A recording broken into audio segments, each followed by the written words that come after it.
आज हेडिंग डालेंगे type B उसका, आयतन पर आधारित प्रश्न।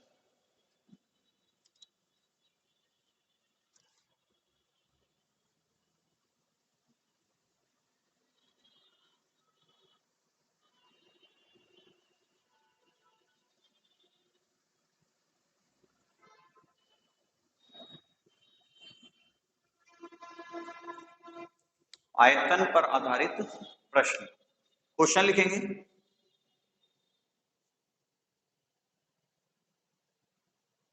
एक गोले के व्यास में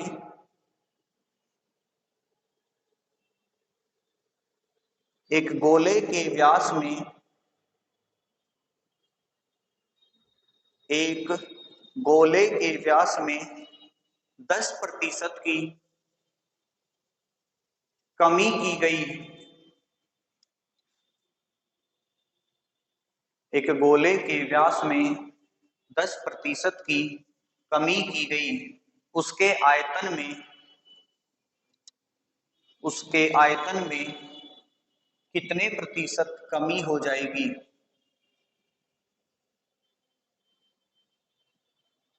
उसके आयतन में कितने प्रतिशत कमी हो जाएगी?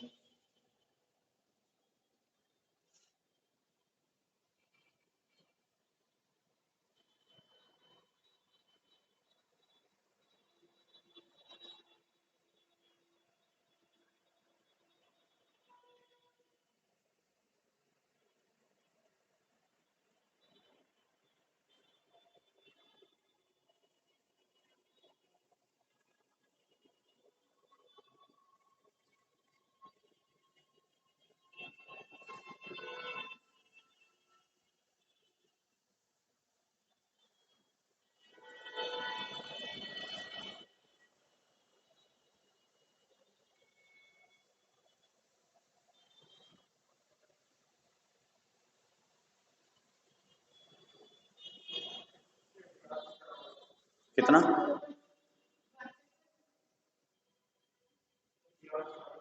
व्यास होता है 2.5 मीटर, त्रिज्या का डबल, रेडियस का डबल। देखो कल मैंने क्षेत्रफल वाले कराए थे ना, तो सबसे पहले मान लो कि जो स्टार्टिंग में रहा होगा वो 100 रहा होगा। अब कितने परसेंट की कमी हो रही है? 10%। और आयतन में कितनी बार गुना करते हैं? 3 बार करते हैं। तो गुना 90/100, गुना 90/100 और गुना 90/100। जीरो कितनी है ऊपर? 2 3 4 5, और नीचे कितनी है? 6। तो ये बन जाएगा आपका 9 9 81। 9 की क्यूब कितनी होती है? 7 to 9। ठीक है, 7 to 9, और डिवाइड जब करोगे तो पॉइंट लग जाएगा। मतलब 100 वाली चीज कितनी रह गई? तो अभी माइनस कौन करेगा? ये आएगा आपका 100 में से 72 गए 28, और 28 में से 9 गए 27.1 की कमी। ये भूल जाते हो माइनस करना। और ऐसी चीजें गलती पता है क्या होंगी? ऑप्शन में सीधा सीधा रखा मिलेगा आपको 72.9। तो आंसर आएगा 27.1% की कमी। ठीक है भाई हर्ष, ये 90 3 बार क्यों कहा? क्योंकि आयतन में जब हम करते हैं, क्योंकि देखो गोले का जो आयतन होता है वो होता है 4/3 पाई आर क्यूब। तो जो आर है वो तीन बार गुना हो रही है भाई। आर क्यूब का मतलब क्या है? R into r into r. तो इसमें ही तो 3 बार आर आएगा, तो वो 3 बार आर को ये 90 रिप्रेजेंट कर रहा है। ठीक है, नेक्स्ट क्वेश्चन लिखो। किसी बेलन की त्रिज्या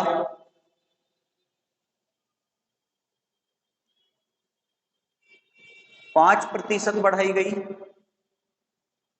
किसी बेलन की त्रिज्या 5% बढ़ाई गई, जबकि उसकी ऊंचाई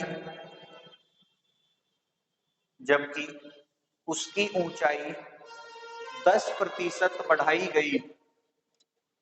जबकि उसकी ऊंचाई 10% बढ़ाई गई। बेलन के आयतन पर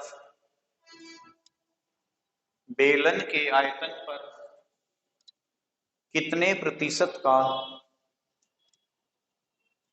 परिवर्तन होगा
ज्यादा होना चाहिए मेरे अकॉर्डिंग तो। कैसे कर रहे हो भाई? हमने मान लिया स्टार्टिंग में कितनी 100, पहली वृद्धि कितनी है 5% है और वो किसमें त्रिज्या में है। और देखो बेलन का जो क्षेत्रफल होता है वो आयतन होता है पाई आर स्क्वायर एच होता है, ठीक है। इसलिए यहाँ पे ऊंचाई की बात कर रहा है वो क्वेश्चन में, क्योंकि यहाँ पे आर 2 बार आएगा और एच 1 बार आएगा। तो पहली कंडीशन क्या 105/100, दूसरी कंडीशन क्या 105/100 और तीसरी कंडीशन क्या आएगी एच वाली आएगी जो कितनी होगी 110/100। अब निकालो कितना आएगा। तो 100 से 100 कट जाएगा, 0 से ये 0 कट जाएगी, ठीक है भाई। 100 से 100 कट गया, 0 से। अब देखो गलती ये मत करना, देखो कैलकुलेशन बचाएगी आपको यहाँ पे। गलती ये मत करना कि 5 से इसे काट लो और इसे काट लो, चाहो तो काट सकते हो लेकिन वो कैलकुलेशन हो जाएगी फिर। अब मैं क्या करूंगा, आपको पता है 105 गुना 105 क्या बन गया 105 का स्क्वायर, और 5 का स्क्वायर करना सबसे आसान है, ये बन जाएगा 110/25।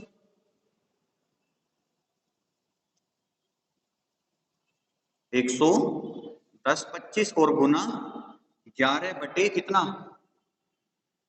10, इसका भी तो है 1000, ठीक है। अब एक बात बताओ, 11 की गुना करनी कोई ज्यादा टफ है? 11 पंजे 55, 11 दूनी 22 और 5 27, 11 0 2, 11 एकम 11, 11 एकम 11 और 1 12। और दशमलव कितने अंकों के बाद लगा देंगे 3 अंकों के बाद।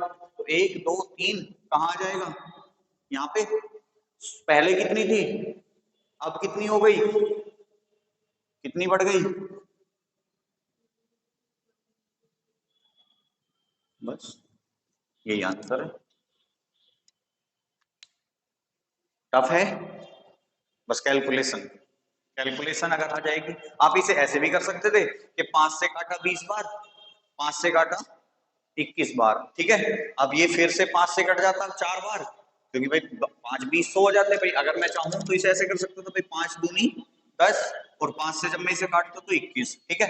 5 से मैं फिर इसे काटता 4 बार, 5 से मैं फिर इसे काटता 21, ठीक है। अब दिक्कत क्या आती कि भाई 21 गुना 21 गुना 11, ये तक तो ठीक था, लेकिन यहां जब 10 गुना 4 करते तो नीचे क्या बन जाता 40। और जो ये कैलकुलेशन आती है हमारी, इससे 40 को डिवाइड करना टफ हो जाता फिर हमें। अभी तो हमने क्या करा, सारों की गुना करके बस नीचे से दशमलव लगा दी, क्यों, क्योंकि जितने नीचे जीरो होंगी उतने ऊपर वो अंकों के बाद दशमलव लगाती चली जाएगी। जैसे नीचे कितनी जीरो है 3, तो हमने भी क्या किया 3 अंकों के बाद दशमलव लगा दी उसमें। तो ये चीज आसान थी अगर कंपेयर करें 40 से डिवाइड करने पे, ठीक है। और 100 जैसे हमने 21 का स्क्वायर करते वैसे ही हमने 105 का स्क्वायर कर लिया, तो 105 का स्क्वायर तो शायद 21 से भी आसान है। नेक्स्ट सवाल लिखो, सवाल नंबर 3 है ना, देखो एक घन की भुजा में, मैथ बहुत आसान होता है अगर समझ ले आदमी। एक घन की भुजा में 10% की वृद्धि की गई, एक घन की भुजा में 10% की वृद्धि की गई, उसके आयतन में कितने प्रतिशत की वृद्धि हो जाएगी?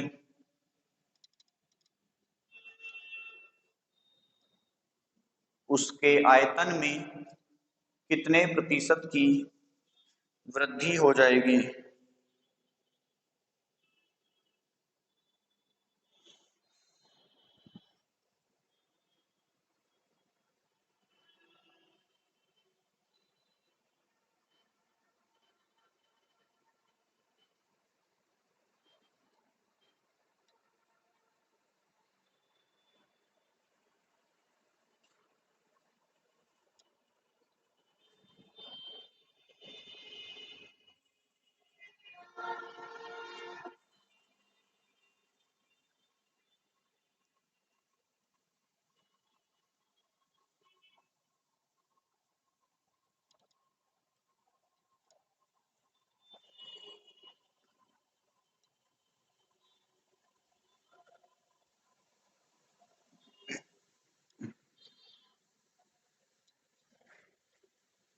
समझ में आ रही है चीजें?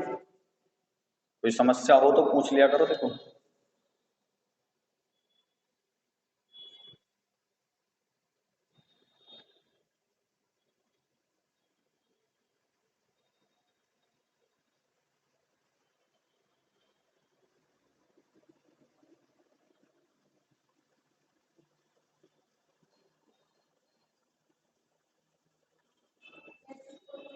35.1 ये आ रहा है।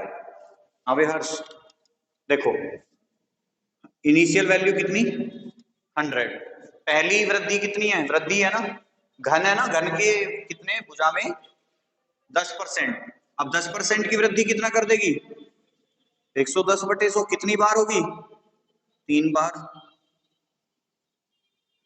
ठीक है। जीरो कितनी है, ऊपर 5 है नीचे 6 है, तो नीचे वाली 5 जीरो से ये पांचों जीरो खत्म, 11 की क्यूब 1331, डिवाइड किससे करना है 10 से, क्या करना होगा दशमलव लगानी होगी। 100 से कितने पे पहुंच गई वैल्यू 133.1, कितने की वृद्धि, बस यही हमारा आंसर है विद इन सेकेंड। और ये एग्जाम वाले क्वेश्चन है, आपको यूपी पुलिस में एसएससी में खूब देखने को मिलेंगे ये क्वेश्चन। नेक्स्ट सवाल लिखो,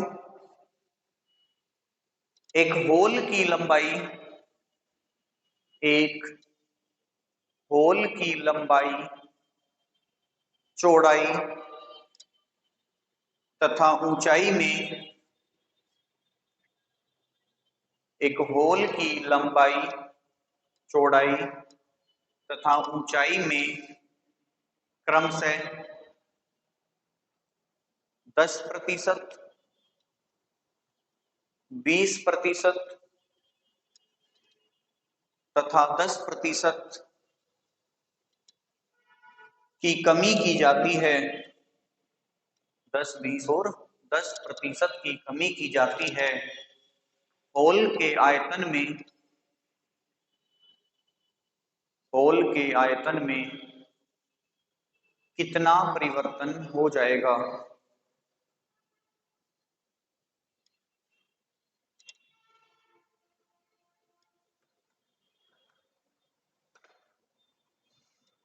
होल के आयतन में कितना परिवर्तन हो जाएगा?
35.2 शायद यही है। अभी तुम्हारे आ रहे हैं नहीं आ रहे आंसर? बिल्कुल कमी है वृद्धि है?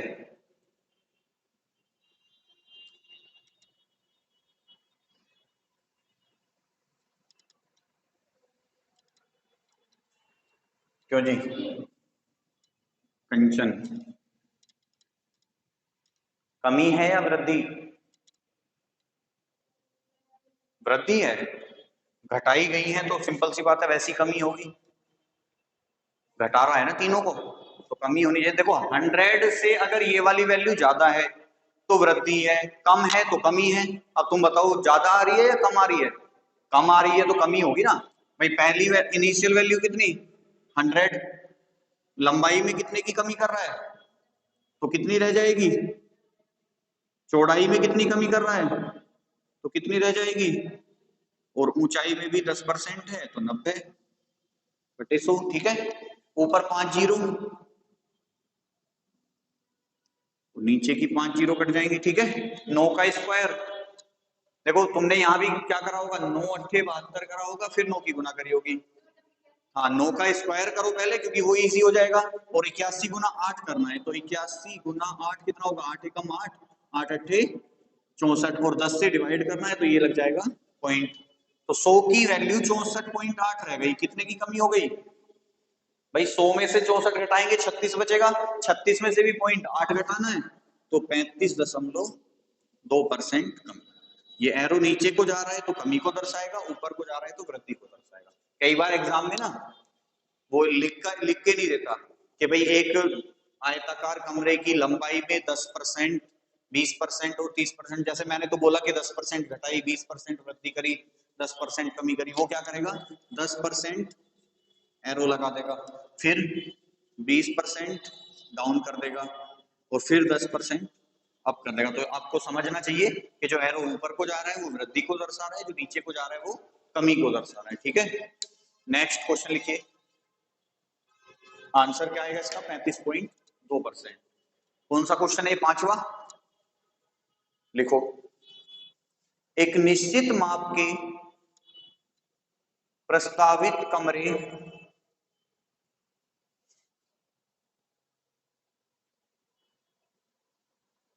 की लंबाई 10% घटाई गई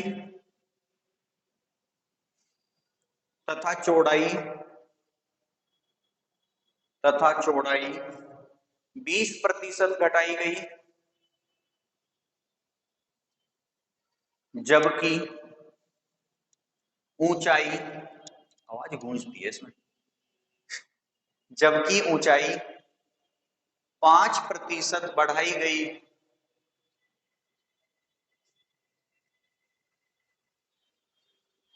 तो बताइए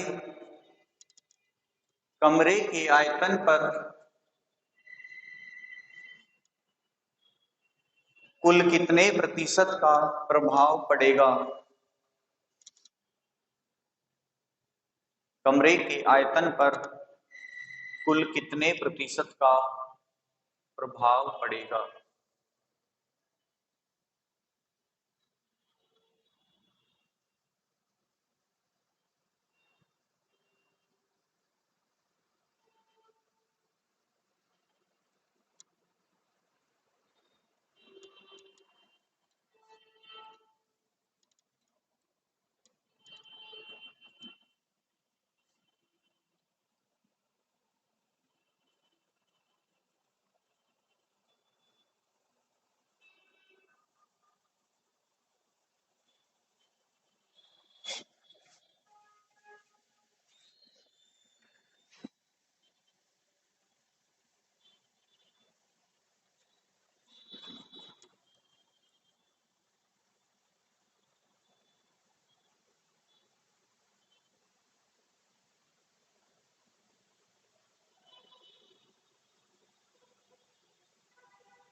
त्यागी जी एक आधे सवाल का आंसर तो दे दो, कैलकुलेशन नहीं हो रही। बता दो कितनी बार पहाड़े लिखे थे दिन में, लिखे? बस तो फिर मास्टर क्या करे बेचारा, एक तो कैलकुलेशन आती नहीं और ऊपर से हम करेंगे भी नहीं, तो गणित कैसे आएगा? गणित खुद चल के थोड़ी ना आ जाएगा तुम्हारे पास कि आओ मुझे सीख लो। गणित से डरते थे जब भी तो छोड़ी थी 11th में, तभी तो छोड़ी थी जब गणित से डर लगता था। हैं फिर गणित के चक्कर में आ गए यहाँ, ये पीछा नहीं छोड़ रहा।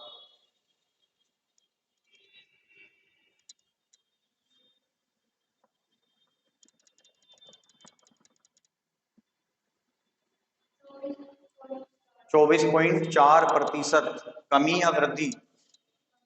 कमी, बिल्कुल सही बात। क्वेश्चन क्या है हमारा? एक कमरा था, हमने मान लिया उसकी स्टार्टिंग में जो वॉल्यूम रहा होगा 100 रहा होगा, पहले उसकी लंबाई में कितने की कमी कर दी, तो कितनी रह जाएगी? चौड़ाई में कितनी कमी करी है तो कितनी रह जाएगी? और ऊंचाई में 5% की वृद्धि की है, ठीक है। तो 105/100, जीरो कितनी है? 2, 2, 4, ठीक है। इसे मत काटना, क्यों? क्योंकि ये बाद में भाग करने के काम आएगा। अब हमें गुना करनी है किसकी? 9, 8 और 105 की। कैसे करें? 9 अट्ठे 72 और 72 गुना 100 कितना? 7200, और 5 दूनी 10 की 0, और कितना? 5 सत्ते 35 और 1 36। यही आ रहा होगा या कुछ और आ रहा है? 6, 3, 2, 5 और ये कितना? 7। 100 से भाग भी करना है, तो जब हम इसे 100 से भाग करेंगे ये 0 खत्म और एक दशमलव लग जाएगी। तो फाइनली जो इसका आंसर आया वो आया 75.6। कितने से? 100 से कितने की कमी हो गई? 100 से 75 गए 25, भाई 100 में से 75 घटाओगे 25, अभी 25 में से कितना घटाना है? 0.6, तो कितना बच जाएगा? 24.4%। और आप देख रहे हो 100 की चीज कितनी रह गई? 75.6। तो आंसर कितना आ जाएगा? किसमें आएगा? कमी में आएगा, ठीक है। इसमें कोई परेशानी? कैसे आया ये 7200? किस किस की? और फिर ये 360 कहां से आया? 5 की मल्टी। देखो इसे एक तरीके से और कर सकते थे तुम कि भाई ये तो हमारा 7200 था ही, ठीक है। अब हमें किसकी गुना करनी है? कि 72 गुना 5 करना है, ठीक है। 72 गुना 5 को हम दूसरे तरीके से भी कर सकते थे। देखो हमें किसी भी पहाड़े का 10 गुना करने में बहुत आसानी हो जाती है। कैसे होती है कि भाई 72 ढाई करना हो अगर 720 बता देंगे। अब हमें कितना चाहिए? 5 चाहिए। 10 का आधा कितना होता है? 5। तो 720 का आधा भी कितना हो जाएगा? 360। तब भी यही आंसर आएगा। यहाँ तो फिर भी गुना करनी पड़ेगी, 5 दूनी 10, 5 सत्ते 35 और 1 36। लेकिन अगर मैं सीधा सीधा कहूं कि 72 ढाई 720 और 720 का आधा 360, तो यही आएगा उससे भी, ठीक है। तो आंसर कितना आ गया? 75.6। और फाइनली आंसर कितना आया? 24.4% की कमी। टाइप नंबर नेक्स्ट डालेंगे, कितना नंबर है? 6, 7।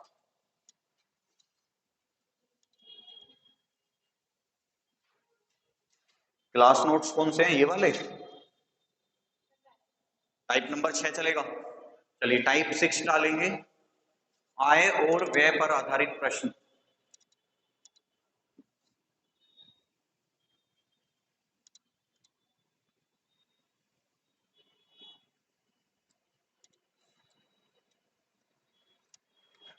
टाइप नंबर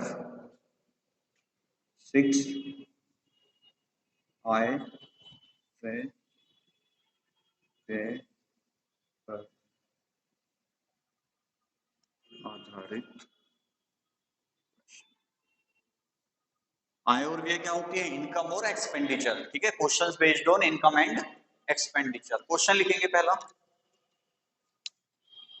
एक व्यक्ति अपनी मासिक आय का 12% परिवहन पर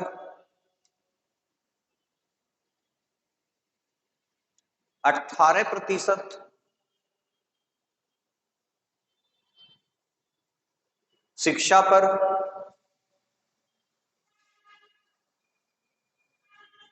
14% किराए पर,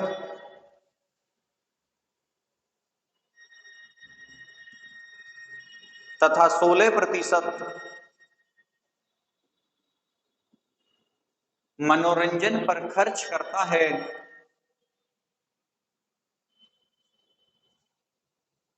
मनोरंजन पर खर्च करता है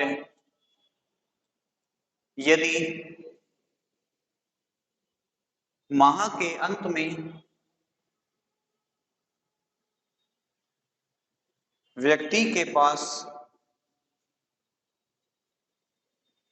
कुल 12,000 रुपए की बचत होती हो।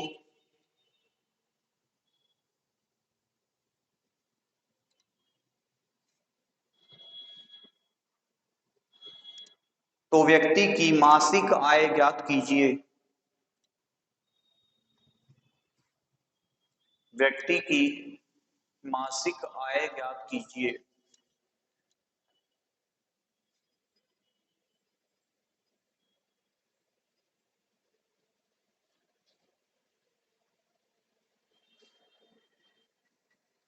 बताओ आंसर।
देखो मैं बता देता हूँ, पहला क्वेश्चन करा देता हूँ। देखो सबसे पहले ना आय और व्यय पे ना दो तरह के क्वेश्चन बनते हैं। एक तो होंगे साधारण, ठीक है, जैसे कि ये वाला प्रश्न है, और एक आते हैं आपके शेष पर आधारित, जैसे कि अगले क्वेश्चन आएंगे। ठीक है, तो जो साधारण प्रश्न है उसमें आपको कुछ नहीं करना भाई। मासिक आय जिस व्यक्ति की भी होती होगी वो 100% रहती है। ठीक है, क्योंकि जो कंप्लीट वैल्यू होगी वो 100% होगी। उसमें दो चीजें करता है वो, एक खर्च और दूसरा बचत। अब हमें जो वैल्यू दे रखी होगी या तो खर्च दे रखा होगा या बचत दे रखा होगा। जैसे क्वेश्चन में क्या दे रखा है, खर्चा दे रखा है। क्या क्या खर्चा है बताना। 12% परिवहन पर, 18% शिक्षा पर, 14% किराए पर और 16% मनोरंजन। टोटल खर्चा यही तो है, तो उसका टोटल खर्चा निकाल लो। कितना हो गया, 12 और 18 30, 30 और 14 44, 44 और 6 50 और 10 60। मासिक आय कितनी थी 100%, खर्च कितना कर दिया 60, तो बचत प्रतिशत कितना हो गया 40% हो गया कि नहीं हुआ। क्वेश्चन में क्या दिया है,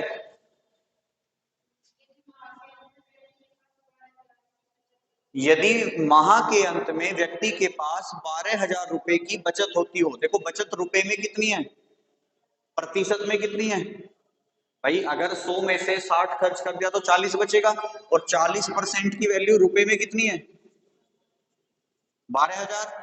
1% की वैल्यू कितनी आएगी, बटे 40।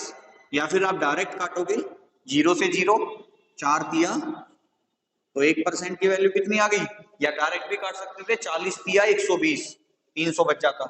हमें क्या निकालना है, मासिक आय। अब देखो कुछ भी पूछ सकता है वो तुमसे, वो ये भी पूछ सकता था कि उसके द्वारा परिवहन पर किया गया खर्च बताओ, उसके द्वारा मनोरंजन पे किया गया खर्च बताओ, उसके द्वारा जो ये था, मतलब कोई सा भी प्रतिशत पूछ सकता है वो, या पूछ लेगा जैसे आपसे पूछा क्या है कि उसकी मासिक आय बताओ। अब मासिक आय कितने प्रतिशत है, अगर 1% 300 के बराबर है तो 100% किसके बराबर होगा, 300 गुना 100 बराबर 30,000। ठीक है, नोट करो जल्दी से।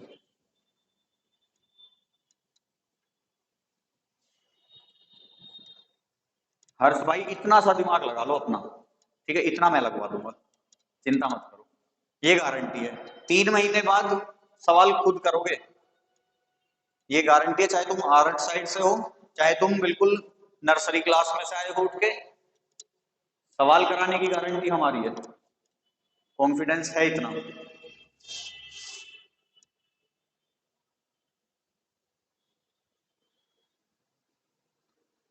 बस जितना कहा जाए उतना कर लो, और 2-4 करवाओ एडमिशन अपने साथ वालों के। अब ये तो लड़की बाहर की है, देखो इसे तो पता नहीं कुछ भी, तुम तो यहीं के हो, या तुम भी बाहर से ही हो, यहीं के ही हो, लोकल की। हाँ तो कनौजा से 2-4 एडमिशन कराओ बच्चों के, या आसपास के जो तुम्हारे दोस्त हो, कहीं ना पढ़ रहे हो।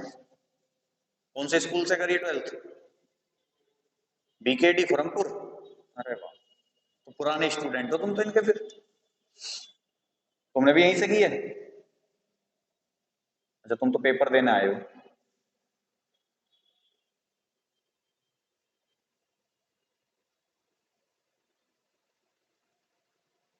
कौन से कॉलेज में है पेपर, एम एम मोदी नगर, बीकॉम, बीएससी, बीए, बीएससी कर रखी है तुमने, नहीं कर रखी, फिर बीए क्यों कर रहे हो जब 12th पीसीएम से कर रखी है।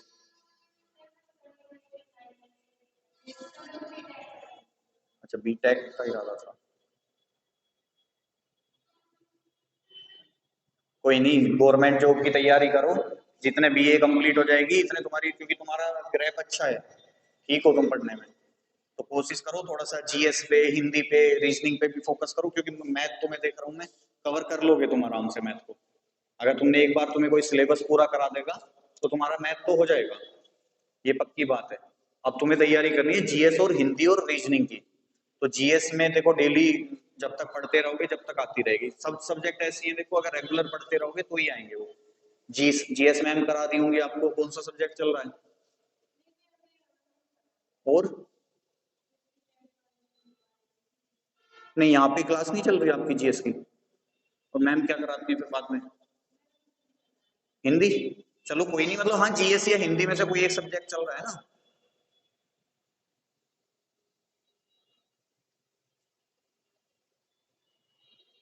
हिंदी भी 70-75 नंबर, 74 नंबर की आती है हिंदी यूपी पुलिस में। हो गया भाई, नेक्स्ट सवाल लिखो। एक व्यक्ति अपनी मासिक आय का 5%,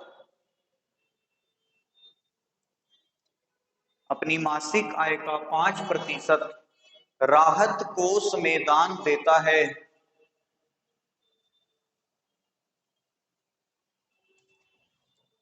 27%, 27% बैंक में बचत खाते में जमा करता है,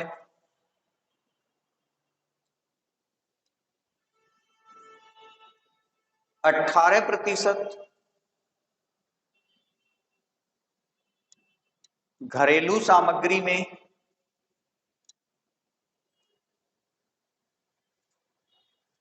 खर्च करता है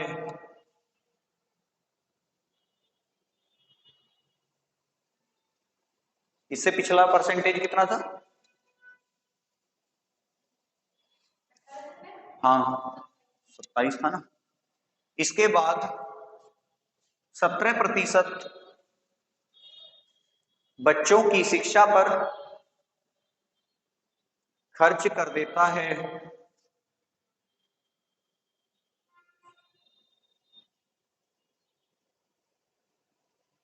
यदि माह के अंत में व्यक्ति के पास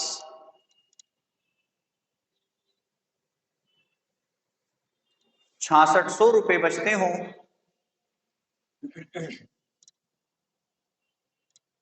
यदि माह के अंत में व्यक्ति के पास 6600 रुपए बचते हों तो व्यक्ति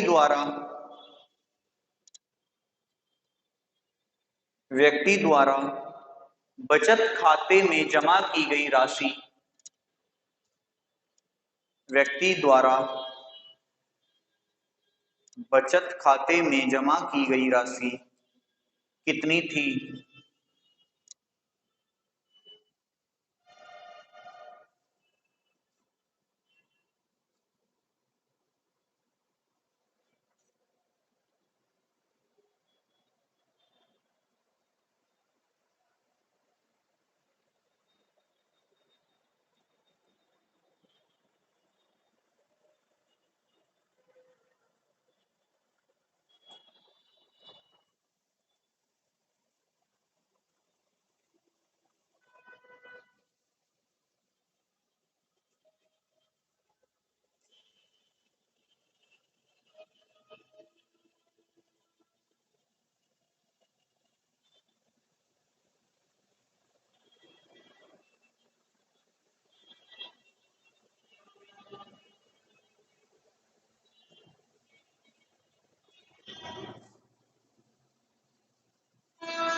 क्या हो गया, नंबर सही नहीं बन रहे?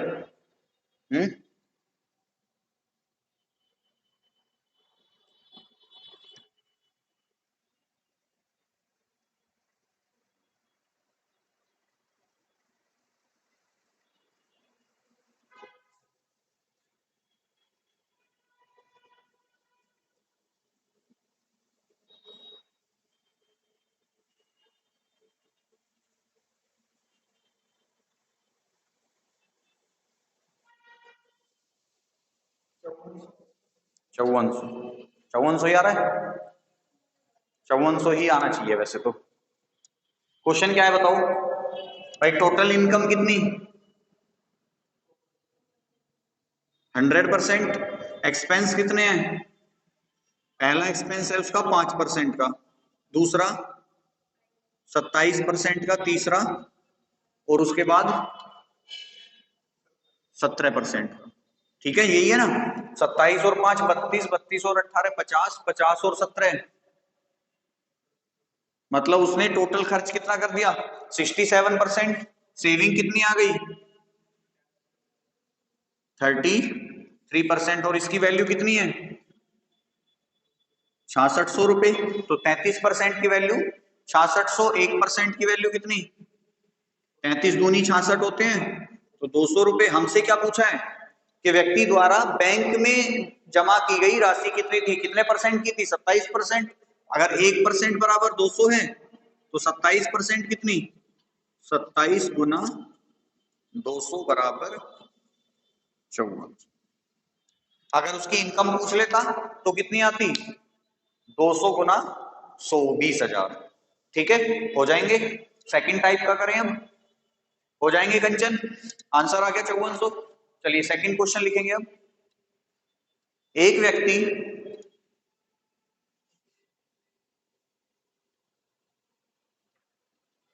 अपनी मासिक आय का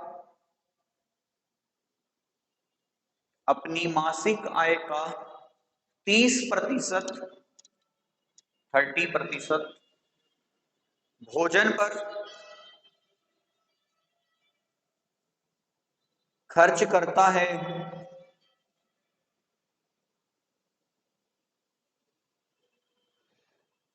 शेष का 40%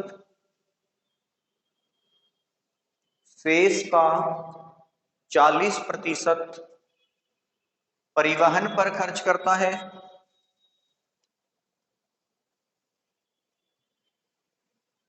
इसके बाद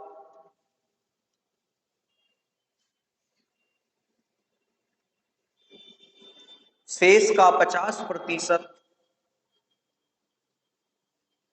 बचाता है यदि उसकी मासिक आय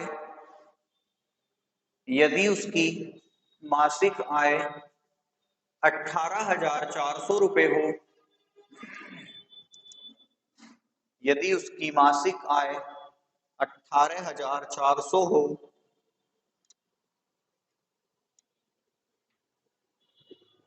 तो प्रति माह वह कितने रुपए बचाता है। अब ये वाला जो क्वेश्चन आ गया, ये आ गया देखो सेकंड टाइप पे, शेष वाली आ रहा है ना बार बार, शेष पे शेष पर, तो वो आएगा भी सेकंड टाइप है। अब हम ये डायरेक्ट नहीं कर सकते जो हम इसमें कर रहे थे ना साधारण वाले में, कि सबको जोड़ लेते थे और बाद में घटा देते थे। इस बार हम ऐसा नहीं कर सकते, क्यों? क्योंकि हर बार वो जो काम कर रहा है वो शेष बचे हुए पैसे पे कर रहा है। यहाँ पे जो काम हो रहा था वो टोटल इनकम पे हो रहा था, कि भाई टोटल में से 5% दे दिया, टोटल में से 27 दे दिया, टोटल में से 18 दे दिया, टोटल में 17 दे दिया। लेकिन यहाँ क्या कह रहा है कि हर बार बचे हुए पैसे में से काम कर रहा है वो। अब यहाँ देखो, ये तो क्वेश्चन हो गया बहुत सिंपल जो आपकी कॉपी में है। क्यों? क्योंकि उसने आपको इनकम दे रखी है, लेकिन क्वेश्चन जो आता है वो इनकम ना देके वो बचत दे देता है या कोई और वैल्यू देगा। अब इस क्वेश्चन को करना तो बहुत इजी है कि भाई उसके पास इनकम कितनी थी, 18,400। इस 18,400 में से पहला खर्चा कितना है? अच्छा एक बात बताओ, ये 18,400 जो है ये कितना होगा? 100% होगा। 100 में से इसने कितनी खर्च कर दी, तो बची कितनी होगी इसके पास?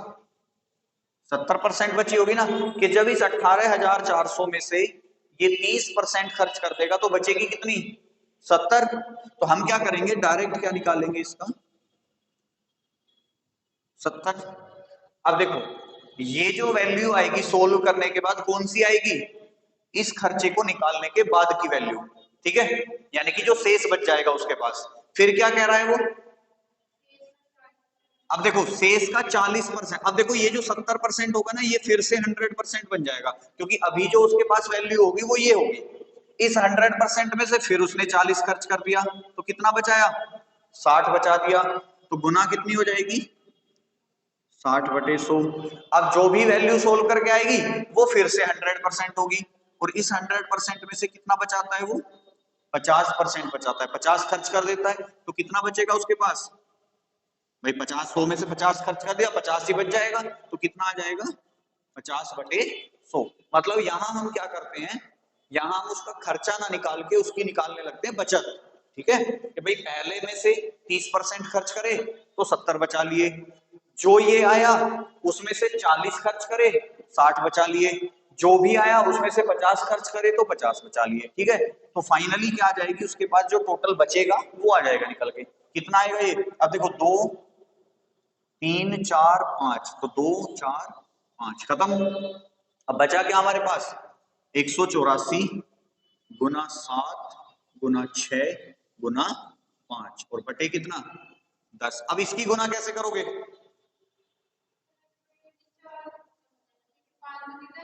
लेकिन फिर 2 की गुना 2 से डिवाइड करना। हाँ चलो ऐसे काट लो, ये भी सही रहेगा। 5 दूनी 10 और 2 तिया 6। अब हमारे पास केवल नंबर बच गया 184 गुना 7 गुना 3। अब कैसे करें? कोई सी कर लो। देखो अब तो सिंपल गुना ही करनी पड़ेगी आपको, ठीक है, क्योंकि 184 भी कोई इतना बड़ा नंबर नहीं है। बल्कि मैं ये सलाह दूंगा, या तो 21 कर लो, अगर 21 का पहाड़ा आता है तो भाई 21 21 का 84 हासिल कितना 8, 21 अट्ठे 168, 168 और 8 176 का 6 हासिल को कितना 17, 21 एकम 21, 21 और 17 38। पूछा क्या है उसने, तो कितने बचा रहा है 3864। ठीक है, अब ये वाला नोट नहीं करना है, देखो ये वाली चीजें ये तो मैंने आपको समझाने के लिए करी है, ये चीजें ये वाली टाइप।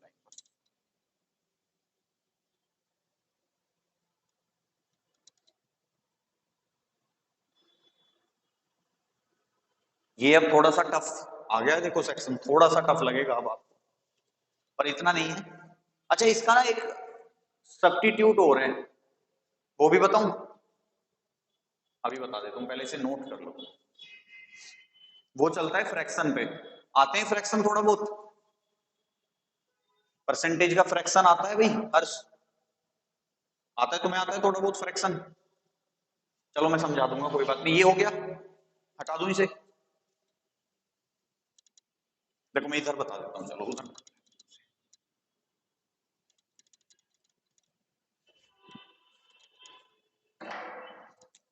पहला खर्चा बताओ उसका कितना है 30%।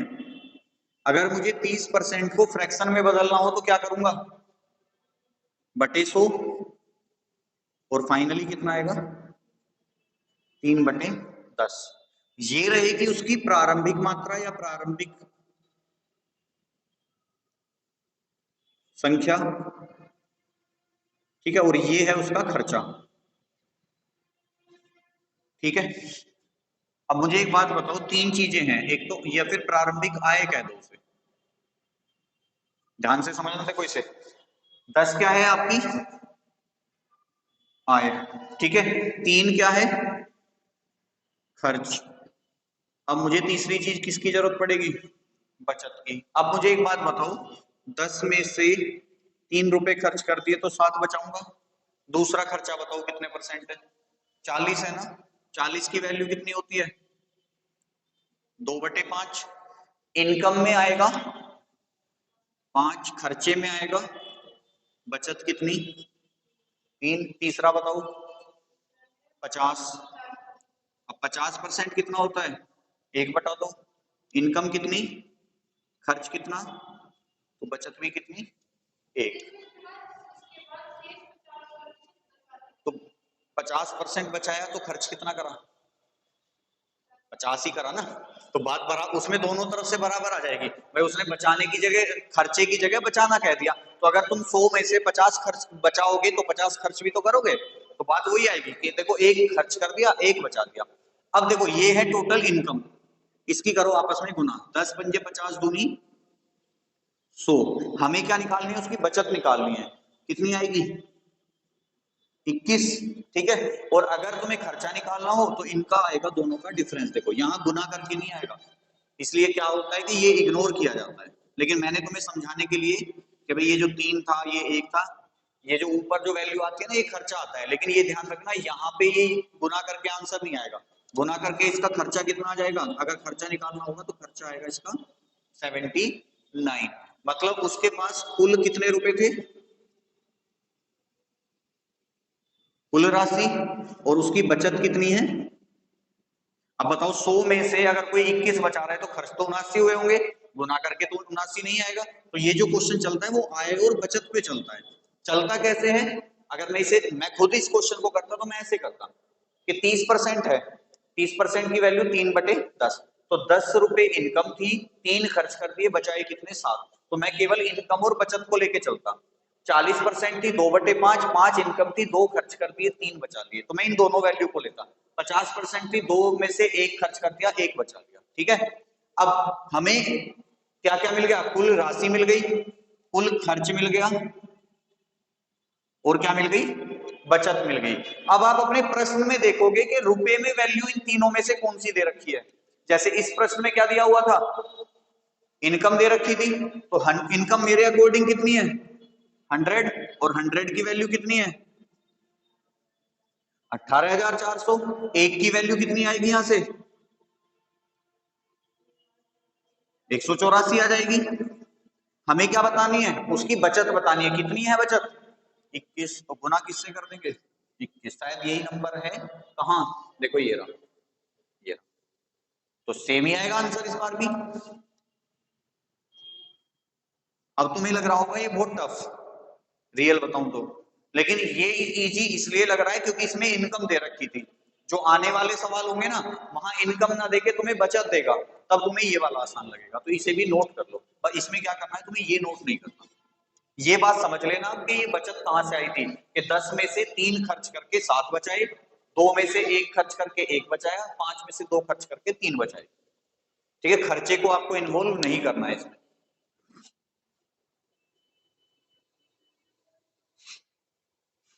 या फिर दूसरा तरीका है कि तुम 100 मान के करोगे। 100 मान के करोगे तो फिर तुम्हारा क्वेश्चन दशमलव में चला जाएगा, वो और भी टफ बन जाएगा फिर। तो सबसे बेस्ट मैं आपको यही कहूंगा, मैं इसी तरीके से सोल्व करता हूँ सवाल, अगर मेरे सामने कोई सवाल आता है ऐसा।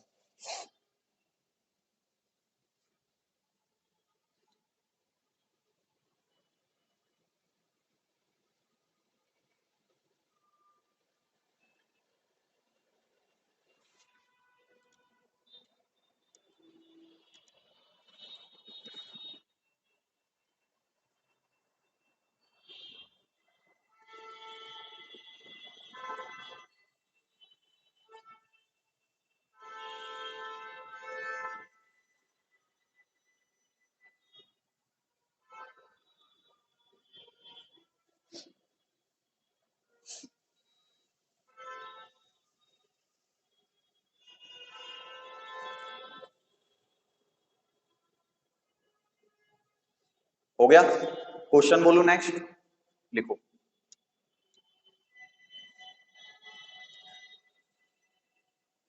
एक आदमी अपनी आय का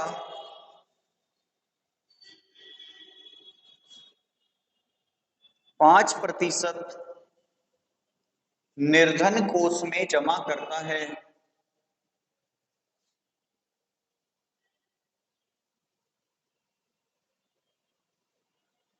शेष आय का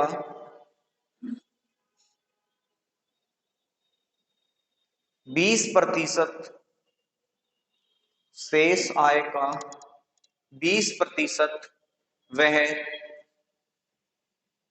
बचत बैंक में, शेष आय का 20% वह बचत बैंक में डाल देता है। यदि अंत में यदि अंत में उसके पास 1919 बचते हों, 1919, तो व्यक्ति की मासिक आय ज्ञात कीजिए।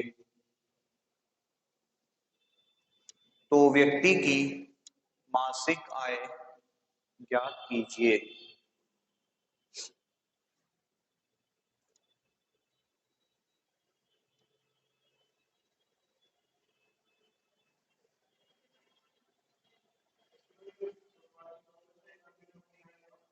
5% निर्धन कोष में जमा किया, शेष का 20% बचत बैंक में जमा कर दिया। उसके बाद यदि उसके पास 1919 बचते हों, तो व्यक्ति की मासिक आय ज्ञात कीजिए।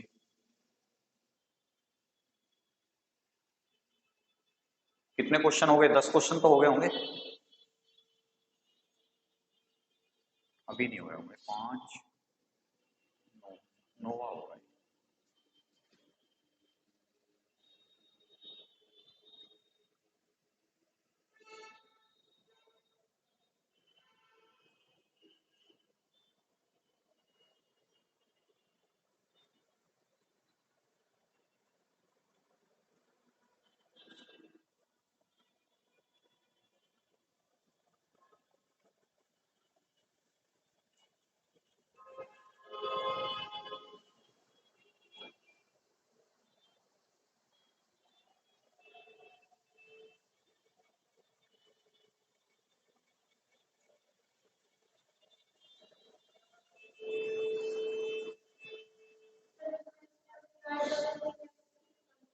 हम्म। हाँ, जैसे इधर से करा था ना हमने, ये इस टाइप होगा, क्योंकि उस तरीके से तो आप नहीं कर पाओगे इसे, उसमें ना परेशान कर देगा ये।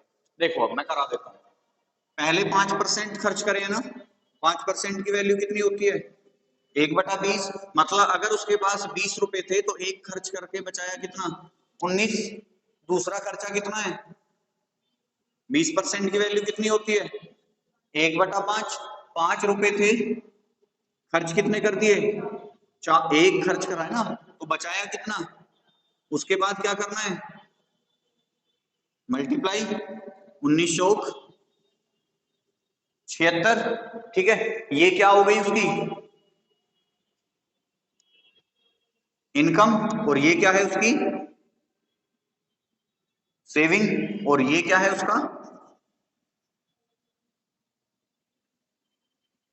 एक्सपेंस, यानी कि खर्चा। हमें क्या दे रखा है क्वेश्चन में? हमारे अकॉर्डिंग बचत कितने की है? 76 की। और क्वेश्चन ने कितना दे रखा है? 1900। कट जाएगा नंबर,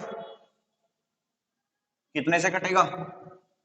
19 चौक 76, 19 एकम, और 19 एकम जीरो लग जाएगी बीच में। यहां से 4 की वैल्यू कितनी है? 101। हमें किसकी निकालनी है? 100 की, क्योंकि इनकम बताना है। अब देखो 4 से 101 नहीं कटेगा, हम क्या करेंगे, एक की वैल्यू निकालेंगे। कैसे निकलेगी? 101/4। हमें किसकी निकालनी है? 100 की। तो हम क्या करेंगे, 101/4 गुना, अब ये 4 से 101 तो नहीं कट रहा, लेकिन 4 से 100 तो कट जाएगा ना। कितनी बार? 25। 25 एकम, 25 का 5 हासिल कितने? 2। 25 जीरो 2, और 25 एकम।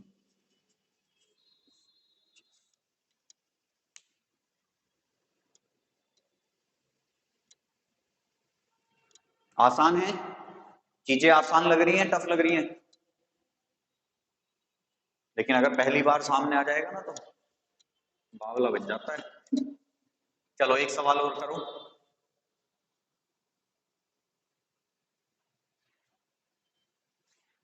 नीलम अपने नीलम अपनी कुल आय का 20%, नीलम अपनी कुल आय का 20% मकान के किराए पर, नीलम अपनी कुल आय का 20% मकान के किराए पर तथा तथा शेष का 70%, तथा शेष का 70% घरेलू मदों पर घरेलू मदों पर खर्च कर देती है, यदि माह के अंत में यदि माह के अंत में नीलम के पास 3600 रुपए बचते हों, माह के अंत में नीलम के पास 3600 रुपए बचते हों, तो नीलम की वार्षिक आय ज्ञात कीजिए। नीलम की वार्षिक आय ज्ञात कीजिए।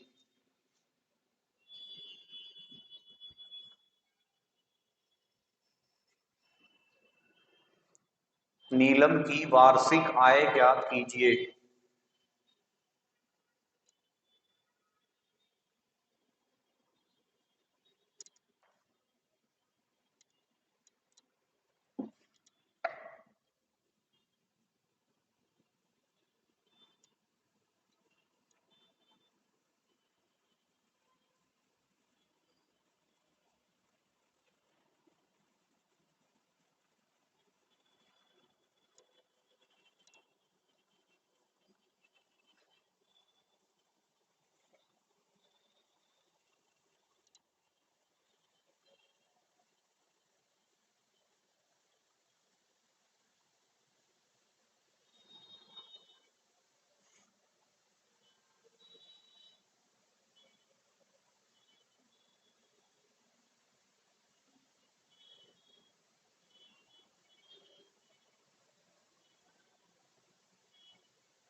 हो गया।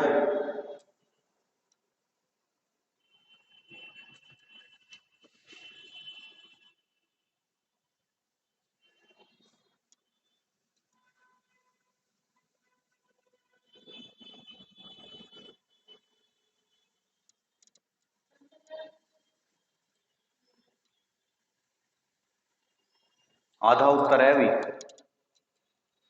सही है 15,000, लेकिन आधा है।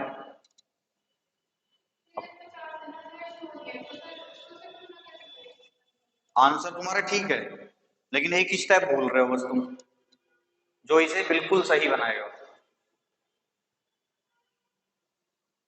और जो इसमें है नहीं कहीं भी, जो तुम्हें बाहर से ही लेके आना पड़ेगा। अब वो सोचो तुम क्या लेके आना है।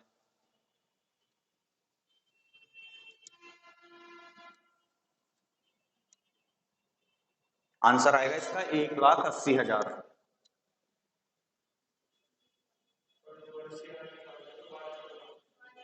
12 से गुना होगी, क्यों? क्योंकि वार्षिक पूछी है उसने। ये जो 15,000 आया है ये मासिक आय आई है उसकी। ठीक है भाई, आपको कहा गया है कि कितने कितना खर्चा है उसका बताओ जरा। पहला खर्चा कितने परसेंट है? 20% कितना होता है? तो 5 रुपए में से एक खर्च करके कितना बचाया? 4। दूसरा खर्चा कितना है? अब 70% कितना होता है? 7/10, क्योंकि 70 में कुछ कटेगा तो है नहीं, 0 से 0 कटेगी। तो 10 रुपए में से 7 खर्च करके कितना बचाया? 3। तो इनकम कितनी हो गई? 50। और सेविंग कितनी हो गई? क्वेश्चन ने क्या दे रखी है? सेविंग ही तो दे रखी है। सेविंग 12 की वैल्यू कितनी है? तो 1 की वैल्यू कितनी आएगी? अब बच्चे गलती क्या कर देते हैं, 1 की वैल्यू निकाल के 100 की निकालने लगते हैं। यहां हमारी इनकम 100 नहीं है, इनकम कितनी है? 50 है। तो 50 की वैल्यू कितनी हो जाएगी? 300 गुना 50 यानी कि 15,000। लेकिन ये जो डाटा था ये था पूरे महीने का, हमसे पूछा क्या है? वर्ष का। तो अगर एक महीने में उसकी इनकम 15,000 है, तो 12 महीने में कितनी होगी? या ये कह दो कि 15,000 क्या है उसकी मासिक आय। हमसे क्या पूछा है? वार्षिक।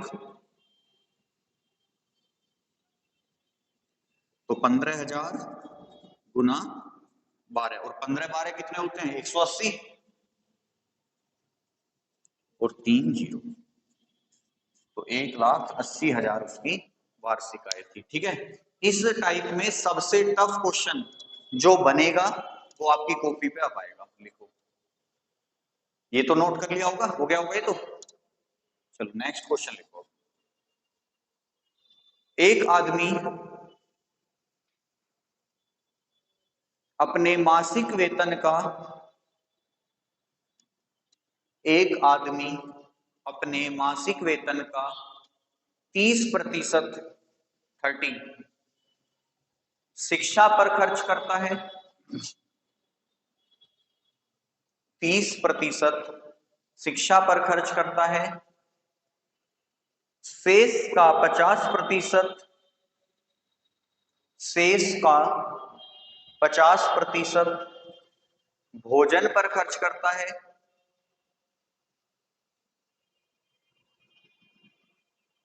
तथा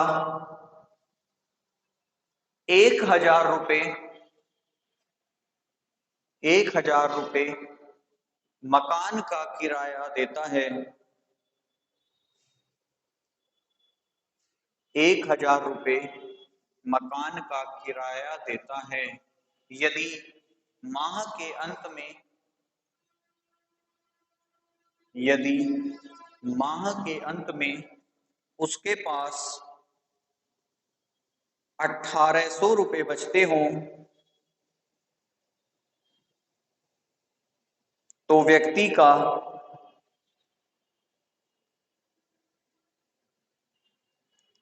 मासिक वेतन ज्ञात कीजिए।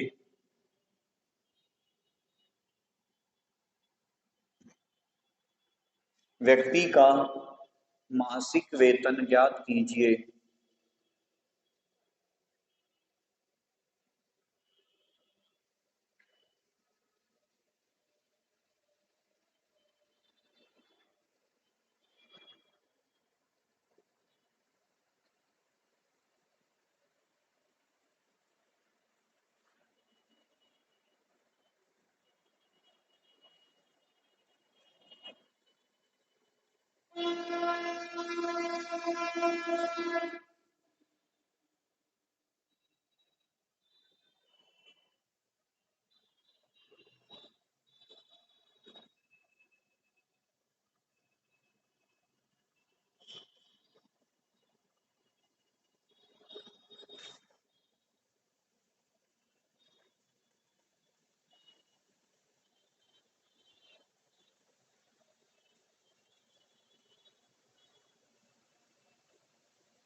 नहीं हो रहा।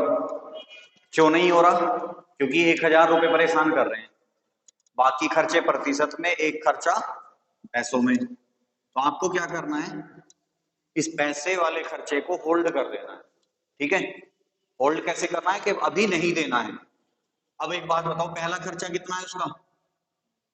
30, और 30% होता है 3/10। तो 10 में से 3 खर्च कर दिए तो बचे कितने? उसके बाद 50 है, 50 1/2 होता है, तो 2 में से 1 खर्च कर दिया तो 1 बच गया। अब इनकम कितनी हो गई और सेविंग कितनी हो गई? 7। अब यहाँ पे समस्या क्या है कि उसने सेविंग दी है हमें कितनी? 1800 रुपए। लेकिन वो कब है? जब 1000 रुपए रेंट दे देता है। ठीक है, तो मैंने क्या कहा कि खर्चे को, जितना भी पैसों में खर्चा है उसे होल्ड कर देना है। अगर सपोज करो मैं ये रेंट ना दूं तो मैं कितने बचाऊंगा? 2800 बचाऊंगा ना। हो गया। अब ये प्रतिशत में आ जाएगा, क्यों? क्योंकि मैंने जो रुपए वाला खर्चा था वो सेविंग में डाल दिया। अब जितना मैंने प्रतिशत में खर्च करा था वो हो गया, बाकी सारी क्या है मेरी? बचत है। अब मेरे अकॉर्डिंग बचत कितनी है? 7 रुपए में कितनी है ये? 2800। तो एक की वैल्यू कितनी आएगी? 400। मुझे क्या बतानी है? इनकम बतानी है। कितनी है? 20। तो 20 की वैल्यू कितनी आ जाएगी? 400 गुना 20 बराबर 8। ठीक है, तो आपको कभी भी अगर क्वेश्चन में पैसे में खर्चा दे रखा है तो आप उसे सेविंग में ऐड कर लेना, उठा के टोटल उसका सेविंग हो जाएगी आपकी, और जो प्रतिशत खर्चे दे रखे हैं उसमें से फिर उसे कैलकुलेट कर देंगे। ठीक है, ये सबसे टफेस्ट क्वेश्चन बनेगा अगर इस टाइप में बनेगा तो ध्यान रखना, इंपॉर्टेंट मान के चलना इसे। इसके साथ ही ये टाइप हमारा हो जाता है कंप्लीट। नेक्स्ट टाइप डालेंगे आप,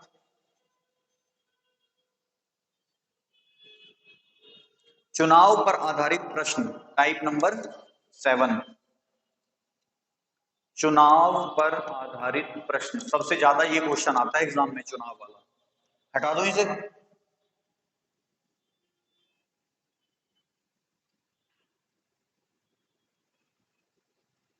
स्पीड से तो नहीं चल रहा, क्लास स्पीड से तो नहीं चल रही बिल्कुल भी। अभी लग रहा हो कि सब तो बहुत तेजी से करा रहे हैं, चैप्टर खत्म होने वाला है। अभी नहीं होगा चैप्टर खत्म।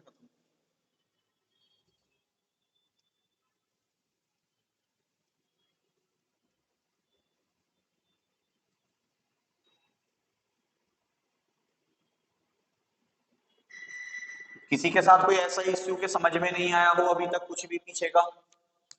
कोई इश्यू नहीं है। देखो, इश्यू तब आएगा जब आप घर पे सोल्व करोगे सवाल। ठीक है, अगर घर पे क्वेश्चन सोल्व नहीं करोगे तो इश्यू कभी नहीं आएगा, क्योंकि क्लास में पढ़ा है, घर जाके पढ़ना नहीं है, अगले दिन फिर क्लास में पढ़ना है, घर जाके पढ़ना नहीं है। ठीक है जी, सब समझ में आ रहा है, क्योंकि हम बड़ी क्लास में रहे हैं, घर जाके तो हम पढ़ ही नहीं रहे। जो कुछ परेशानी आएगी, तो जब तक घर पे सवाल नहीं करोगे तब तक परेशानी नहीं आएगी। अब जैसे इन्होंने सवाल करे, 2 सवाल डाउट में आए, करा तो दिए मैंने साथ के साथ। अब वो दोनों, ध्यान रखना, ये दोनों सवाल आपको 1-2 बार ट्राई और करने हैं। क्यों? क्योंकि डाउट हमेशा डाउट रहता है। अगर 15 दिन बाद, 20 दिन बाद या 1 महीने बाद दोबारा से इसी चैप्टर को करोगे ना, तो 99% ये दोनों सवाल फिर से तुम्हारे डाउट में आएंगे। ये बात फिक्स है कि अगर आज कोई डाउट आया है तो अगली बार जब हम पढ़ेंगे ना चैप्टर को, वही आते हैं। इसीलिए मैं क्या कहता हूँ, ज्यादातर बच्चों से जब क्लास प्रॉपर चलती है तो एक डाउट का तो रजिस्टर सेपरेट होना चाहिए कि उसमें हमारे सारे क्वेश्चन विद क्वेश्चन और सॉल्यूशन, ठीक है, कि उसमें क्वेश्चन भी लिखा हो हमारा और उसका सॉल्यूशन भी हो रहा हो, वो तो अलग ही चलता रहता कि हमें ढूंढने ना पड़े कौन सा डाउट था कौन सा नहीं था। तो वो सारे और उन पे ही ज्यादा प्रैक्टिस कर लो फिर जो डाउट में आ रहे हैं, तो उससे क्या होगा कि वो डाउट खत्म होते चले जाते हैं। ठीक है, हेडिंग डालेंगे चुनाव पे आधारित प्रश्न, क्वेश्चन लिखेंगे। एक चुनाव में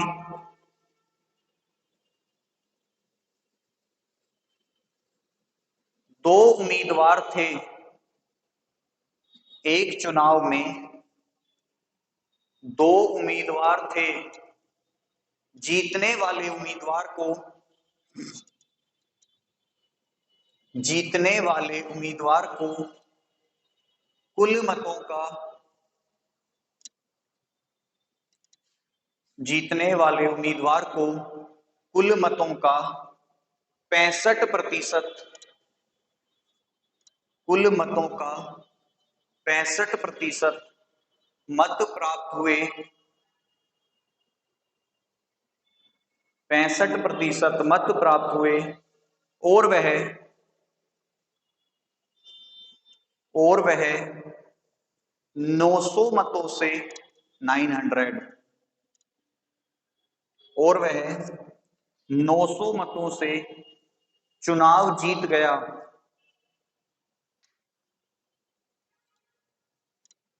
चुनाव जीत गया। तो बताइए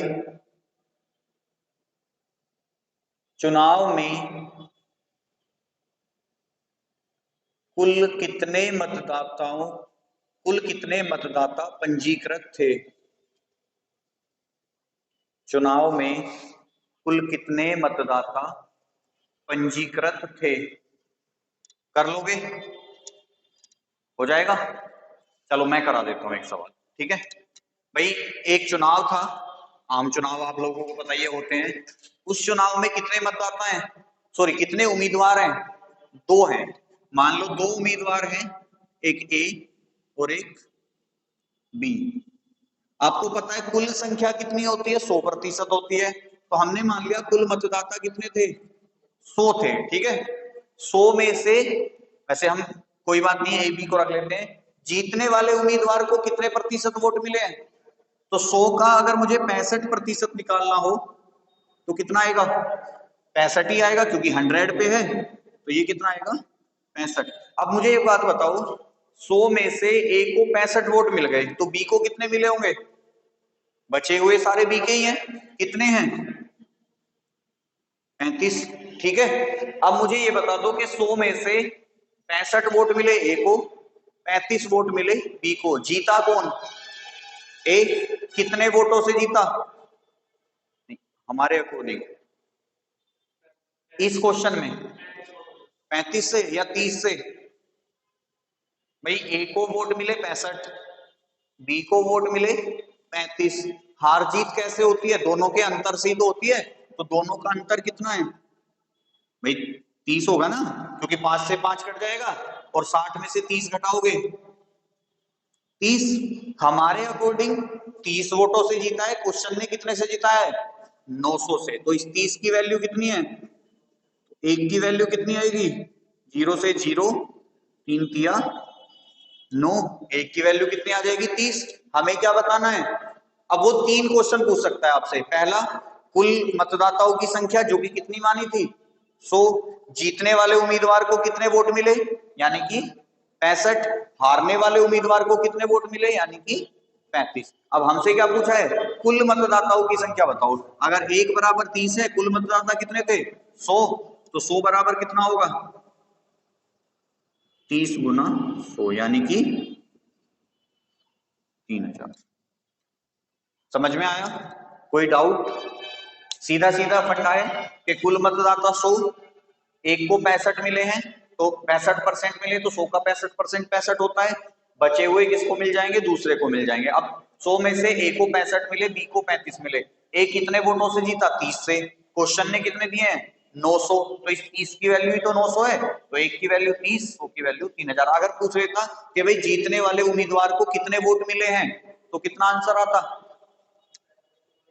बताओ कितना आएगा?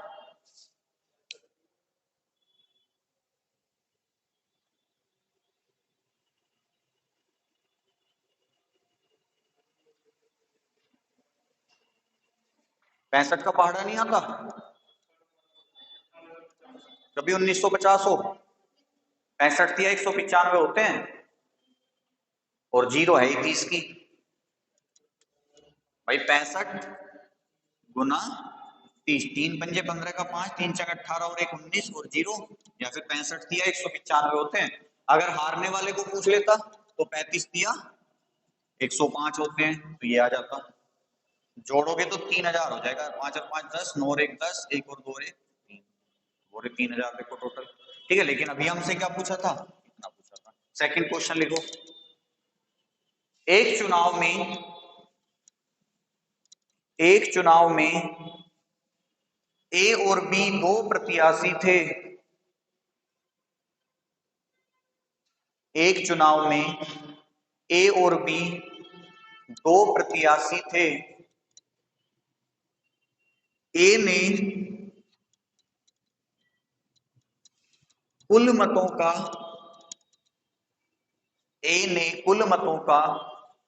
45% मत प्राप्त किया।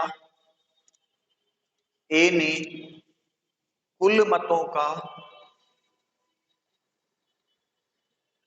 45% मत प्राप्त किया और 1000 मतों से 1000 मतों से चुनाव हार गया। तो बताइए, चुनाव में कुल मतदाताओं की संख्या कितनी थी? चुनाव में कुल मतदाताओं की संख्या कितनी थी?